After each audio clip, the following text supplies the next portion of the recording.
look at Demolition Man today. The future isn't big enough for both of them. Referring to these two guys here. Stallone as John Spartan. Snipes as something Phoenix. Phoenix something. It'll come to me. This is the Simon Phoenix. Jeez, that's right. This is the deluxe edition, so if or maybe limited edition, I don't know what they're calling it. You can see that. It's the extra chunky version. From Arrow Video.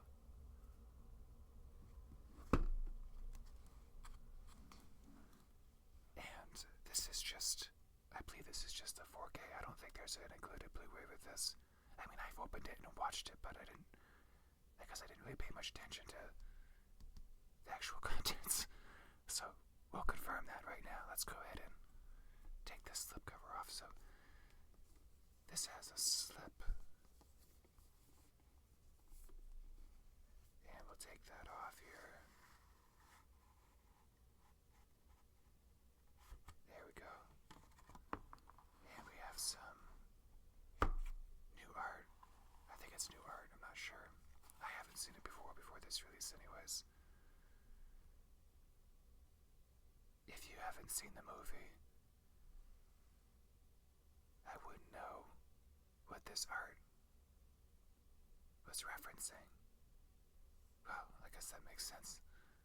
But even having seen the movie, it's not entirely clear. Like, I understand, at least I think I do, this is a frozen individual here, perhaps. Maybe not. Let's go ahead and flip this over, take a look at the back. Have the San Andreas Police Department. Excuse me, San Angeles. Too much rock. Be well. Alright. And there's some stuff in here. Some of that being the movie. See if I can get it out. It's a little tight.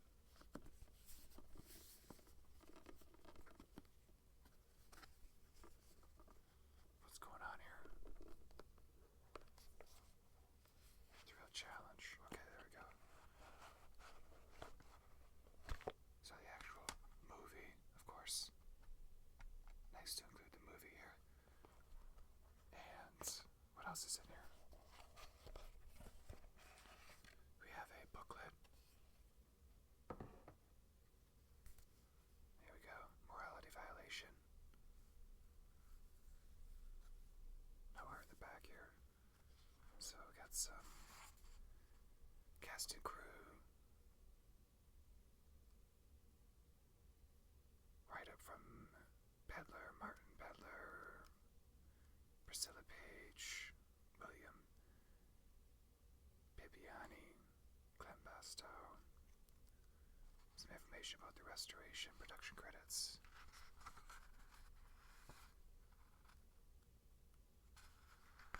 So, pretty typical. Oh, there's Sandra. Looking good, Sandra. Fairly thick here. It's 58 pages. What else is in here? Oh, looks like there's a poster in here. Let's see. I won't be able to get the whole poster in the video, but I can tell you what the poster content is anyways.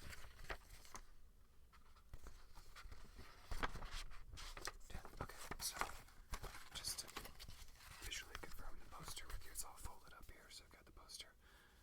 So we have the theatrical art as the one side of the poster, it's a double-sided poster, and the other is the newly commissioned art. I assume it's newly commissioned. Alright, so that's quite a bit of stuff here. Let's put this back in the box.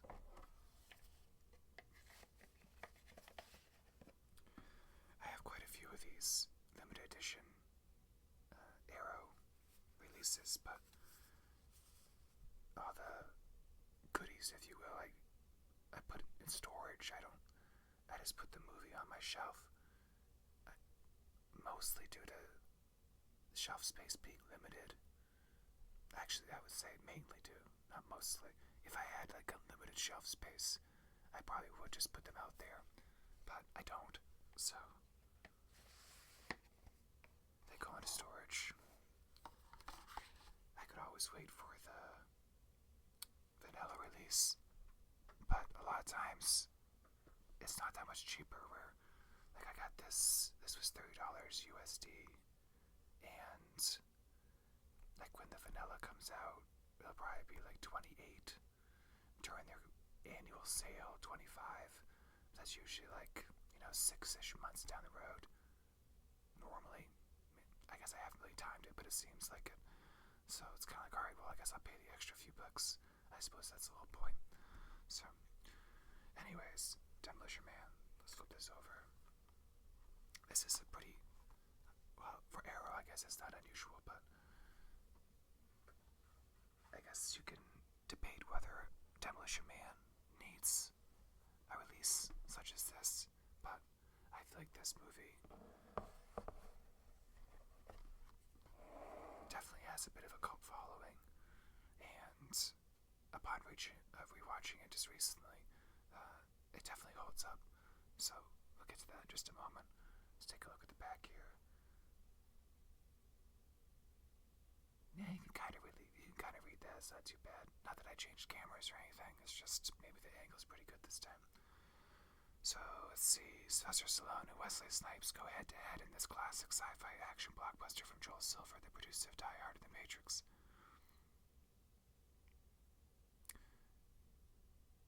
That's one thing I noticed.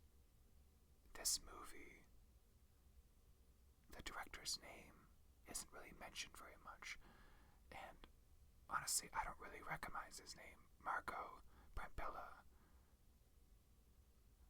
So I don't know if he was a one and done. I don't know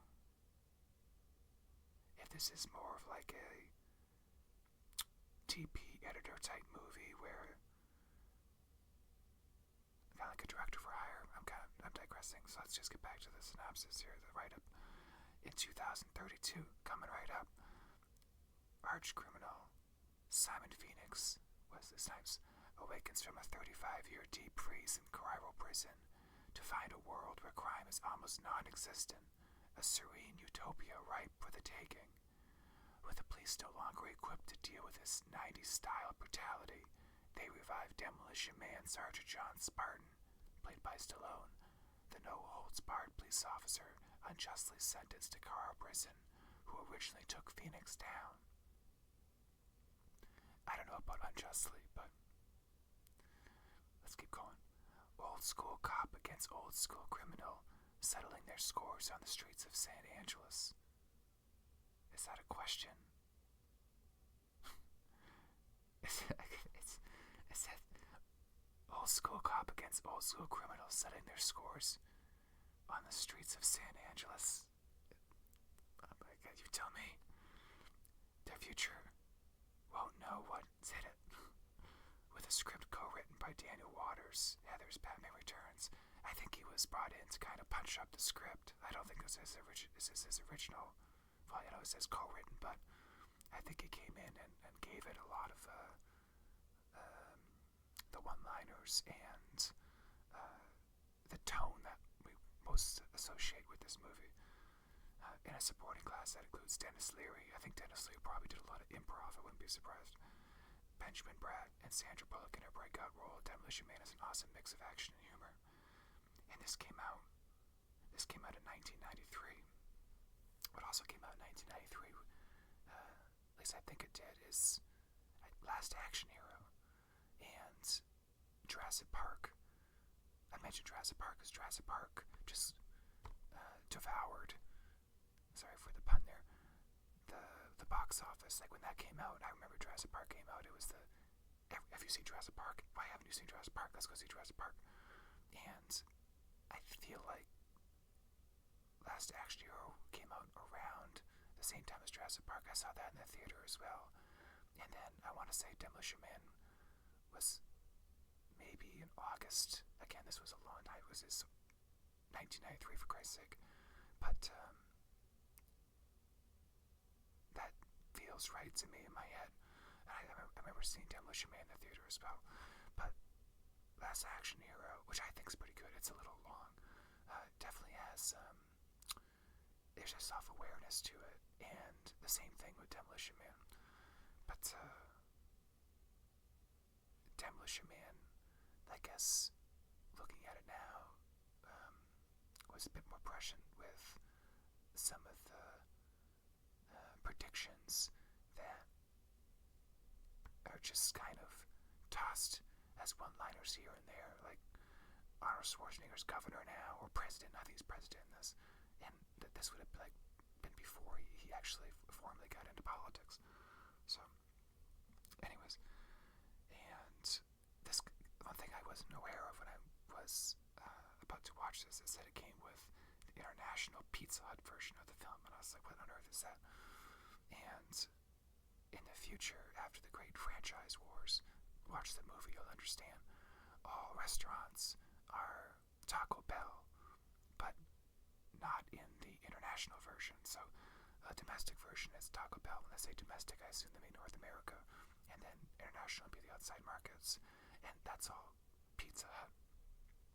So naturally, I watched the Pizza Hut version, and I didn't really think it was done very well. Like they didn't actually shoot new scenes. So when they would say Taco Bell, they just dub Pizza Hut, kind of like if you're watching a movie on TV, and they're dubbing over swear words and what have you, and it's just done rather poorly. And so that's the case. The Taco Bell Pizza Hut, that's what they end up doing. And there's a scene in the Taco Bell restaurant, and they take the logo and what have you, and it's almost like it's superimposed. Like, it doesn't seem very clean, replacing the Taco Bell with Pizza Hut, because I'm not sure what the Taco Bell looked like in 1993, like an actual 1993 Taco Bell logo. But I feel like this movie created its own 2032 Taco Bell logo, so they went and created a new logo. I think the Pizza Hut logo is just the Pizza Hut logo from 1993. I think as well. Again, I'm basing this off memory, so that's a little spotty, not very dependable nowadays. But anyways, I really get a kick out of this movie. The utopia is more of a dystopia, of course, where you get fined for swearing, which you see in like the morality violation.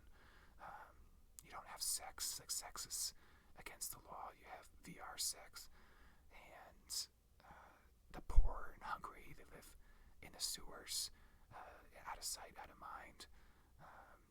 The rich and affluent, they're all above ground eating a Taco Bell. So it's self-aware enough that it doesn't come off. Sometimes a movie is self-aware and it comes off as smug to me, like kind of winking at the audience. I don't really care for that. I kind of feel like for the most part this movie avoids it. And it has some really, at the time, they were kind of the expected action scenes, but I feel action scenes for the most part just aren't as impactful as they used to be. And it has some really impactful action scenes in that sense. And the two characters, Spartan and Simon Phoenix, and they both chew it up. I mean, especially Wesley Snipes. He is very enjoyable in this movie. I think he took some of his look inspired by Dennis Rodman, but I'm not entirely sure about that. I may just be making that up because of his hair. But I think this movie is like legitimately good, and probably came at a good time for Stallone, because this may have been, I can't remember the movies coming out at the time, but I feel like this was a big Stallone hit. Well, with Schwarzenegger, he had almost his first dud there with Last Action Hero, so they always had a little bit of a rivalry going on, so I'm sure he appreciated a box office win of sorts. So anyways, good transfer. Worth checking out for sure if you're into 90s action movies. Thanks for watching.